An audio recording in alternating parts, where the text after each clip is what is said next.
Students hello students, welcome to my YouTube channel.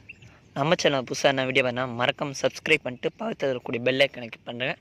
So அப்போ தான் நான் போகிற ஒவ்வொரு வீடியோ உங்களுக்கு நோட்டிஃபிகேஷன் வரும். ஸோ அது மட்டும் இல்லாமல் ஒரு முக்கியமான விஷயம், பெல் ஐக்கனை எல்லோரும் கிளிக் பண்ணுறீங்க, பட் ஆளில் கொடுக்க மாட்டேங்க.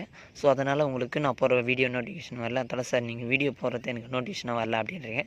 ஸோ அப்படி ஆளில் போட்டிருந்தாலும் வரலன்னா அப்போ நீங்கள் என்ன பண்ணுறீங்க வேணுன்னா, நம்மளுடைய அஃபிஷியல் வாட்ஸ்அப் சேனல் லிங்க் டிஸ்கிரிப்ஷனில் கொடுத்துறேன். ஸோ அதில் ஜாயின் பண்ணிங்கனாலே நான் ஒவ்வொரு வீடியோ போட்டாலே ஸோ ஜஸ்ட்டு அது வந்து வாட்ஸ்அப்பில் ஷேர் ஆகிடும். ஸோ நீங்கள் அதிலே பார்த்துக்கலாம். ஓகேவா? சரி, வாங்க வீடியோக்குள்ளே போகலாம். அதுக்கு முன்னாடி இந்த வீடியோவை லைக் பண்ணிட்டு, ஸோ உங்கள் friends 11th standard bio botany and bio சுவாலஜியில் சென்டமெண்ட்னு ஸ்கோர் பண்ணுறதுக்கு ட்ரை பண்ணுறாங்களா, அல்லது இல்லை ஜஸ்ட்டு பாஸ் பண்ணுறதுக்கு ட்ரை பண்ணுறாங்களா, இல்லை ஆவரேஜ் மார்க் ஸ்கோர் பண்ணுறதுக்கு கஷ்டப்படுறாங்களா, அப்போ இந்த வீடியோ உங்கள் ஃப்ரெண்ட்ஸுக்கு ஷேர் பண்ணிட்டு, ஸோ நீங்களும் வந்தோன்னா